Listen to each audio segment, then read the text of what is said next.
Hai semua. Hari ini saya akan jawab soalan-soalan ni tentang isu mental health, kesihatan minda.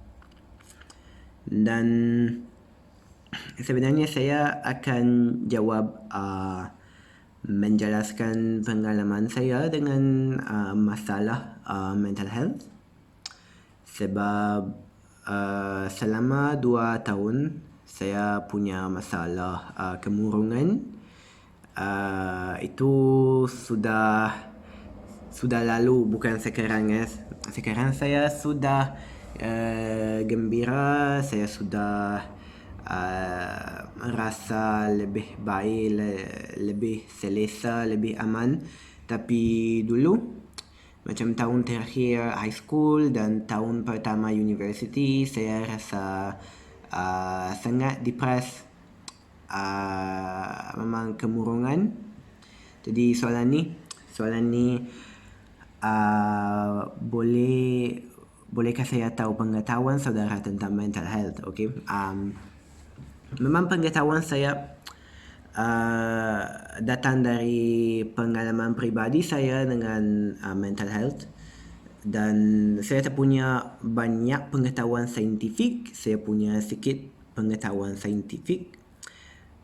Tapi itu je. Adakah saudara mempunyai rakan atau orang terdekat yang mengalami masalah stres yang melampau? So saya kenal ramai orang yang ada masalah ni. Ibu saya bila dia muda, dia ada masalah depression. Ramai kawan, ramai rakan dalam uni saya, dalam kurs saya, dia ada masalah depression. Dan saya pun beberapa tahun dulu saya ada masalah ni. Dan soalan ketiga, apakah pandangan saudara jika timbul gejala stres atau depres pada seseorang? Pandangan saya, memang saya akan terima. Saya akan terima dia rasa macam tu. Saya terbuka minda, saya akan cakap dengan dia, saya akan dengar apa yang dia nak cakap, apa yang dia rasa, macam apa yang ganggu dia kan. Kenapa dia rasa stres, anxiety, depressed macam tu. Dan mungkin saya akan cuba nasihatkan macam berdasar pengalaman saya, on the basis of my experience,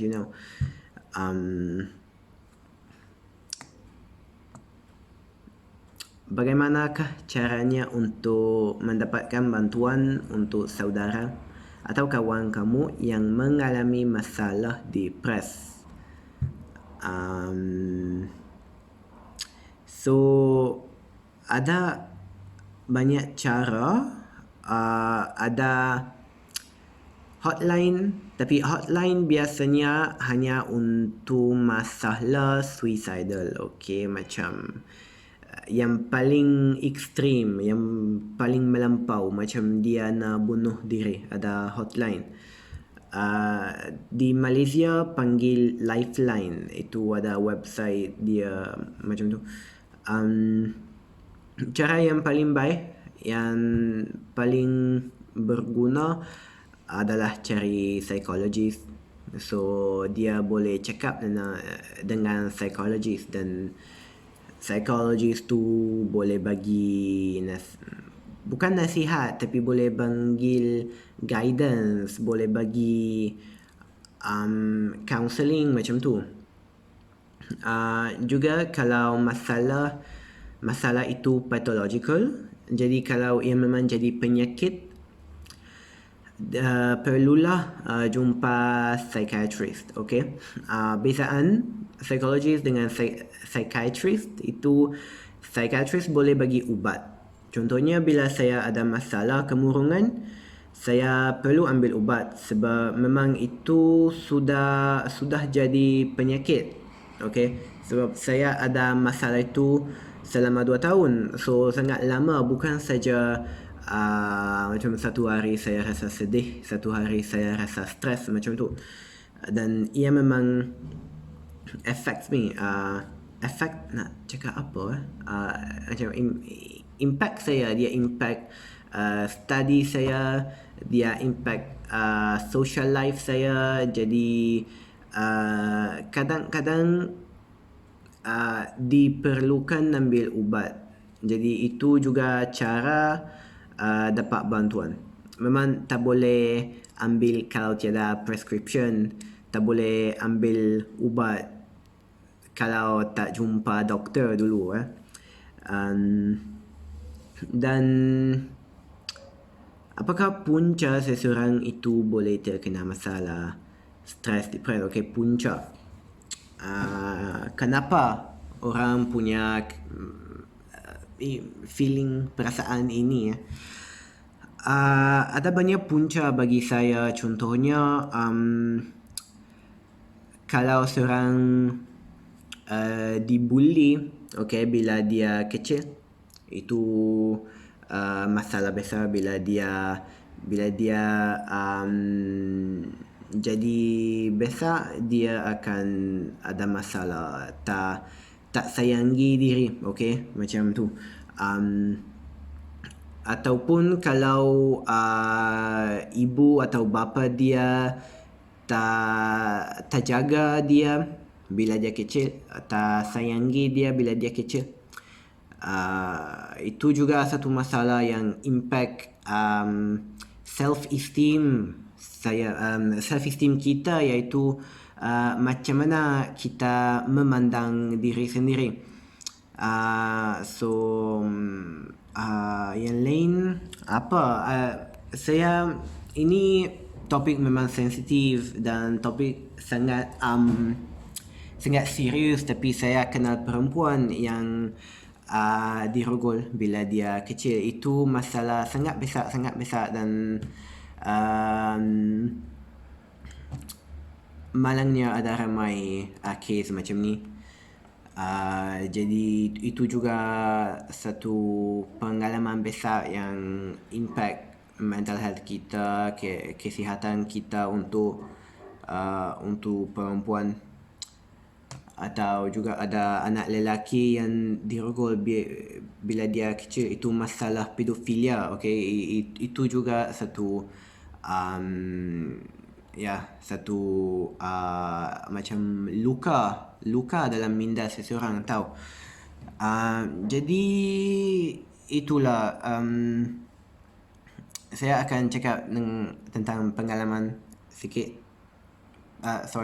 Pengalaman saya sikit. Okay, sekarang saya akan cakap tentang pengalaman saya berkaitan dengan dua soalan terakhir itu, iaitu cara saya dapat bantuan dan punca masalah saya dan penyakit saya masa itu. Punca adalah penyebabnya adalah selama saya kecil, okay, selama saya pergi middle school, high school macam tu, saya selalu rasa tak diterima oleh rakan-rakan saya, okay, oleh anak-anak lain macam tu. Kenapa? Sebab saya selalu punya hobi, interest, dalam bahasa Melayu cakap apa, keminatan. Tapi ya, hobi berbeza dari orang lain. Contohnya mungkin pemuda lain suka party, suka pergi disco macam tu, dan saya hanya suka baca buku dan belajar. Dan saya tak socialize sangat masa tu. Jadi pemuda lain memandang saya macam saya pelik, saya berbeza. Dan saya pun akan rasa macam apa yang salah dengan saya? Kenapa saya tak sama dengan orang lain? Kenapa pemuda lain tak terima saya Ramai suka gosip tentang saya. Itu juga itu zaman Facebook timbul. Jadi kalau orang nak gosip tentang saya, mungkin dia akan buat Facebook post tentang saya, macam cyberbully tau. Jadi saya akan baca post-post itu, message-message itu, dan saya akan rasa sangat sedih, sangat kecewa dengan saya. Saya akan rasa macam saya yang bersalah. Jadi itulah. Dan juga bila saya umur 10 tahun, ibu bapa saya pecah. Jadi bapa saya biasanya tak sangat hadir dalam kehidupan saya. Selepas pecahan dia macam mula hidup yang berbeza, yang jauh sikit dari saya dan ibu saya. Dan sebab itulah juga saya akan selalu rasa sunyi sikit, keseorangan sebagai pemuda yang tiada ramai kawan, yang bapa dia tiada, macam tu. Dan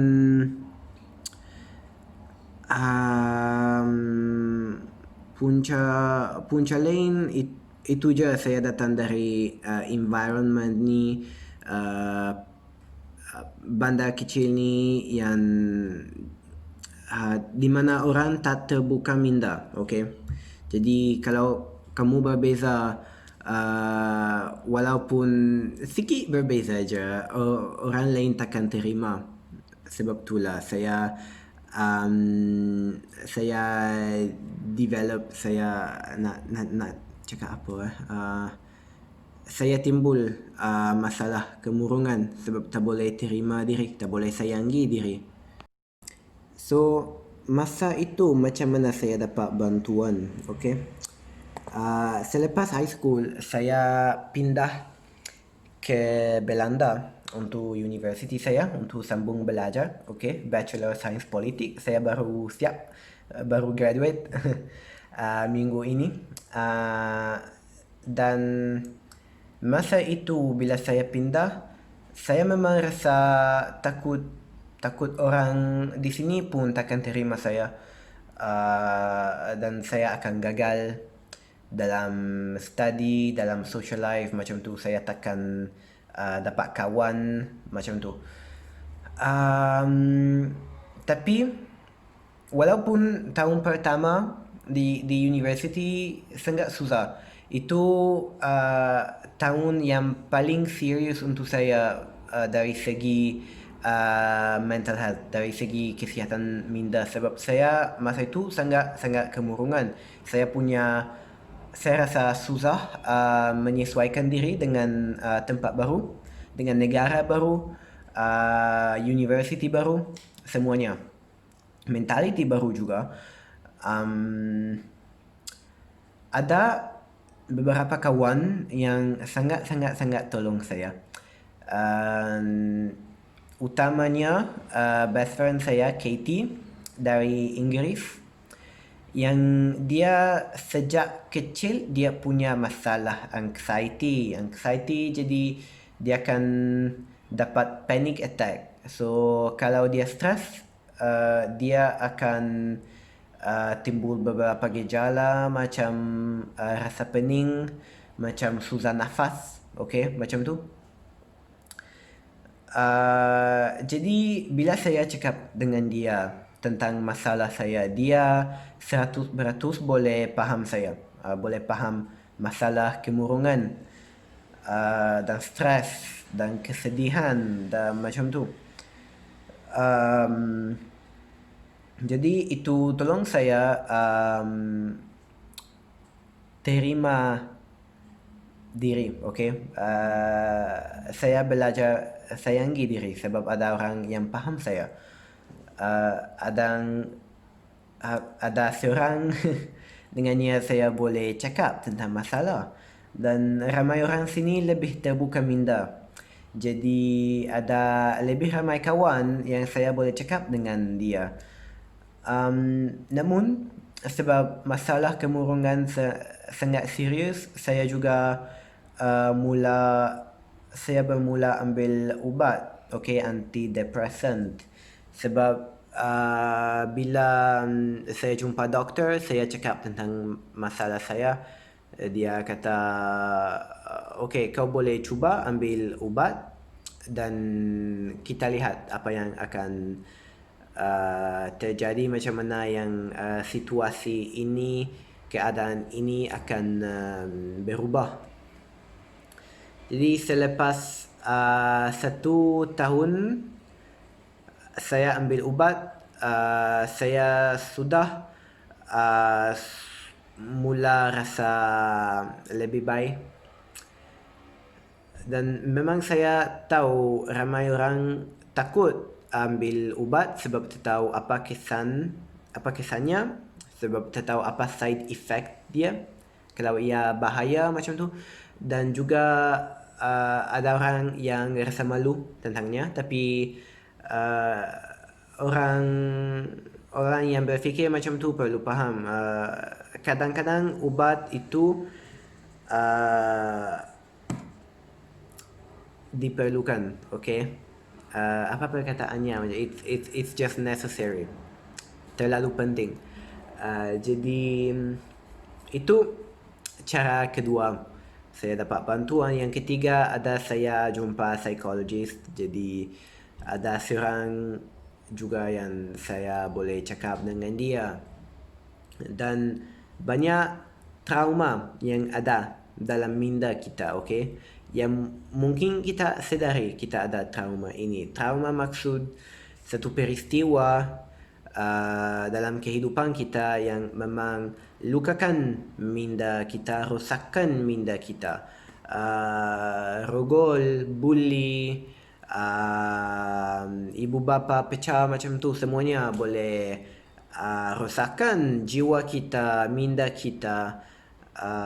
Jadi bila saya cakap dengan psikologis, apa yang istimewa dengan psikologis itu, dia boleh dia tolong kamu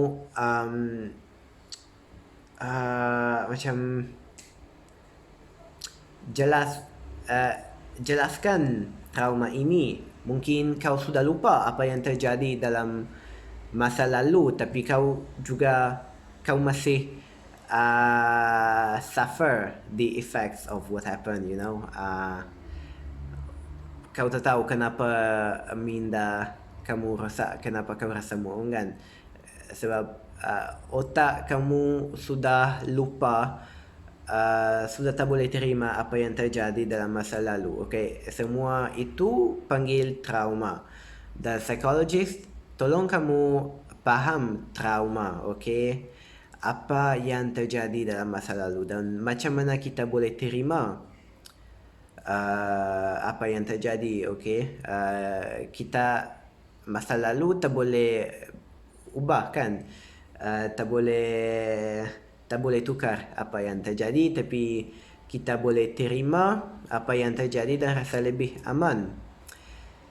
Jadi itulah yang tolong saya jadi lebih baik dan lepaskan masalah kemurungan. So saya harap ilmu ini, pengalaman ini, pengetahuan ini, awareness ini boleh bermanfaat orang. Saya sangat suka cakap tentang ini. Kalau ada orang yang rasa kemurungan, depressed, dia boleh cakap dengan saya. Itu je dan terima kasih. Jumpa lagi.